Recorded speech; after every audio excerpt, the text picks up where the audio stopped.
got quarterback of the Utah Utes, Donovan, Houston Astros prospect, Adrian Howard. We used to be so strong, and now Dana White was like, I have Tyrone's bum in the back trying to make me sign him right now. Is there a reason for us to make this game? Hello everybody, my name is Justin Godsey for Justin Godsey TV. Thank you so much for checking out tonight's video. Now, as you guys can see right behind me, I do have myself a Jake Peavy Padres jersey. I don't have myself a Jake Peavy Boston Red Sox jersey, but Jake Peavy overall has been traded to the San Francisco Giants in exchange for a couple of minor league pitchers. The big name coming out of San Francisco, the pitcher who's going over to the Boston Red Sox, will be Heath Hembree. Now, as you guys can tell on my YouTube channel, you guys have been, being informed on every single trade, whether it's Joaquin Soria going to the Tigers, Brandon McCarthy going to the New York Yankees, Vidal Nuno is coming over to the Diamondbacks. I do just about every single trade, and I give you guys my personal thoughts on it because I'm such a big baseball fan. Personally, I may be a Giants fan, but I watch just about every team. I watch enough Diamondbacks games. I live out here in Arizona. I watch my Giants games. I have that split screen on my TV so I can watch both games. So, that's how addicting I am. Around, the evening times, I'm always watching baseball no matter what team it is. And that just shows you on how addicted I am to the sport of baseball. The MLB trade deadline, as we're now approaching it, is probably one of my favorite times next to the All-Star game. I think the All-Star game is much better than any other All-Star game. I really do enjoy watching the All-Star game. But right next to the All-Star game, the MLB trade deadline is always a fun time around Major League Baseball. It's a time where you get to see, some shocking trades. Teams are trying to bolster their roster, and I've been here to give you guys all the minor moves, all the big moves, and we're here continuing that. Today, the San Francisco Giants continue to bolster their roster to make a deep push against the Los Angeles Dodgers. Last night, it was not a great game. I know the Giants lost. I think it was 8-1 with, 3 triples coming from Yasiel Puig. So this Giants team is very, very on the verge of losing their first place title right now. They're about a game and a half back, and I think it's like a 3 or 4 game series against the Dodgers. And if they sweep the Giants, they're going to have a 2-game winning streak on the Giants in the division. So the San Francisco Giants, just a couple of days ago, they signed Dan Uggla, who was originally released by the Atlanta Braves. He's going to be coming over to the Giants. He played last night, and he had a great reaction from the crowd. The Giants have always been that team trying to find another pitcher. They have a very talented rotation. Lincecum is finally coming back to its old form. Madison Bumgarner is running away with it. Matt Cain is having a very bumpy road this year. I think he has 1 or 2 wins on his record. He's been on the DL more than once. You also have Ryan Vogelsong, who's having a big if here. Tim Hudson's been doing okay, but they really need that premier pitcher. They really need the most help right now.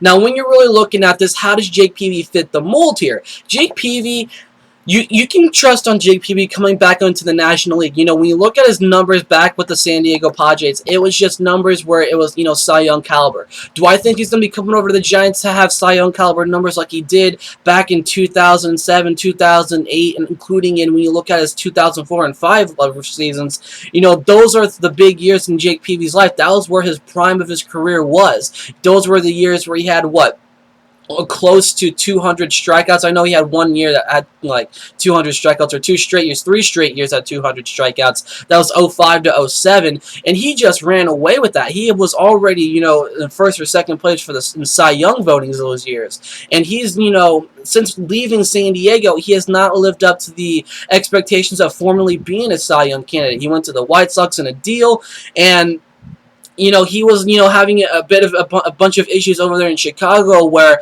the team was looking to actually be trading him because he had ERA at 3.45 his first year with Chicago.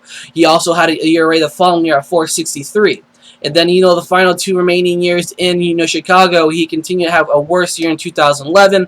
And then 2012, he came down to earth. It wasn't as solid as it once was. He had an 11-12 record before being dealt over to the Boston Red Sox in 2013 and also going into 2014 year. So when you come and look at it, the Boston Red Sox needed to add Ruby De La Rosa. Ruby De La Rosa is one of the top prospects in their organization. They got him from the Dodgers, which in that big blockbuster deal that's in Adrian Gonzalez, Carl Crawford over to the Dodgers. And he's been doing at a very good standing point. De La Rosa is doing great, but you know what? They want to bring him up and put him back into the rotation. Now, a lot of people were saying, you know, are they going to put Felix Dubron in because that'll only leave 4 pitchers in the rotation? Ruby De La Rosa is going to be moving up in the rotation. I can see guys like, you know, possibly Felix Dubron getting, you know, the call into the rotation because they really need to fill out that number 5 hole. The Boston Red Sox are pretty much not playing for anything right now because they're out of the race right now. So, you know what, they're going to be kind of like, you know, I'm not going to say like the Diamondbacks. I know, you know, the Boston Red Sox have a much better team than the Diamondbacks. They're going to be trading some pieces away to prepare themselves going into next year. The Boston Red Sox, I don't see them, you know, competing in trying to get back into the playoff hunt. I just don't see it. I think it's going to be teams like Toronto, Baltimore, and the Yankees competing for that number 1 spot. I think that, you know, the Rays and the Red Sox are going to have a nice step back here, and, you know, they got to start looking for the future. And you know what? I think, you know, Boston Red Sox are looking at it, and they also got to clear some salary space so that they can go out there and sign, you know, John Lester to a very, very lucrative contract because they really want him to stay in Boston because,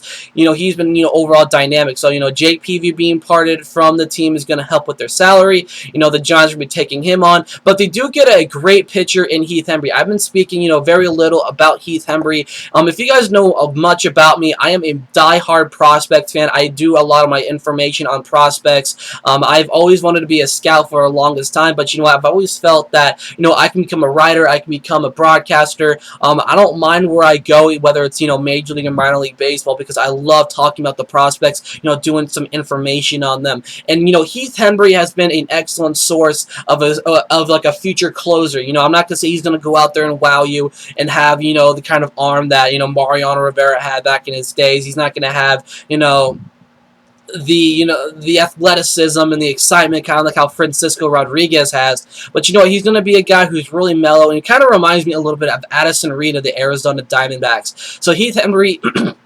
I know the San Francisco Giants were thinking about calling him up a couple of months ago, actually, to be a part of their bullpen. I've always said that Heath Hembree is just MLB ready. He's already he's set to come up to the MLB roster. The Giants' bullpen is not very, you know, dynamic. It's very, very old in age. Santiago Casilla is really good, but you know, when you really look at their ages, it's not really up to, you know, the minimum where you have breathing room, where, you know, you're afraid of these guys, you know, possibly end up thinking about retirement. You know, the Giants are trying to, you know, get much younger in their bullpen, but you know what, they're failed to do that. I think Heath Hembree was going to be their future, whether it's going to be at the closer role, whether it's going to be, you know, in the bullpen. He was going to be the future of that team at some point. This season at AAA Fresno, I've been watching a ton of the Fresno Grizzlies games. I watched just about a bunch of other minor league baseball clubs because it's minor league baseball, but the Fresno Grizzlies are my number 1 team to watch, and he's been doing all right, not as good as you know, as past seasons. He's 1-3 with a 3.89 ERA with 18 saves on his belt with 46 strikeouts. You know, the 18 saves and 46 strikeouts are great, but his ERA is a little bit high. Now, do I see him immediately going into the Boston Red Sox organization? I do not think so. I think he's going to end up being called up around September when the rosters get extended. You can place him on the roster, then give him a call up. Why not? You know, give him, you know, give him a little bit of a taste. Bring him up for a quick cup of coffee with the Boston Red Sox around September, where, you know, maybe they'll, you know, be a few games back, but you know, when it's all said and done, I don't think the Boston Red Sox will, you know, be nailed into being, you know, a wild card candidate or anything like that. You know, allow some of your younger guys come up. And I think Heath Hembree will be a great addition to this Boston Red Sox team going way down the line. So let me hear your guys' opinion about that. I really like the addition of Jake Peavy coming over to the San Francisco Giants. You know, there's a lot of, you know, discussion right now on who's going to be, you know, the likely man out of the rotation because he's going to instantly be put in. I've heard a lot of people are saying, you know, this is going to be the move where we see Tim Lincecum move out of the rotation into the bullpen. Don't be silly, guys. It's going to be more than likely Yusmeiro Petit. He can end up being back into the bullpen. He's been primarily a bullpen piece throughout his MLB career. I saw him play with the Diamondbacks. He's had a couple starts here and there. He's a great option for emergency starts, and that's likely going to be his role as he gets likely placed into the bullpen. And Jake Peavy being placed in, I would want to say at number 4, I think Ryan Vogelsong has had a year where it's like you can't really 100% trust him. So I can see, you know, Vogelsong being at number 5, Jake Peavy being placed in at number 4, where the rotation will sound like this: Madison Bumgarner, Tim Hudson, Tim Lincecum, Jake Peavy, and then you're rounding it out with Ryan Vogelsong. So that's overall a very great rotation for the San Francisco Giants. They really need to add one more piece. They've had some great moves here throughout the MLB trade deadline with the acquirement of Dan Uggla. I think they really need to add at least an outfielder or add a bullpen pitcher. I heard there was rumors that they were interested in Mike Aviles and also Asdrubal Cabrera. Their bench needs something, needs some pop to it. Joaquin Arias is not living up to the par. Tony Abreu, he's not as trustful. Adam Duvall is a great option. He's still young. He's still coming up through the team. He's primarily playing first right now. But they really need some pop into their bench, and they need a lot of help there with their bench, and also add some depth to their outfield. So let me hear you guys' opinion about this. Jake Peavy is now officially a member of the San Francisco Giants. Heath Hembree has been traded to the Boston Red Sox. Let me hear you guys' opinion about this, and I'll catch you guys in my next video.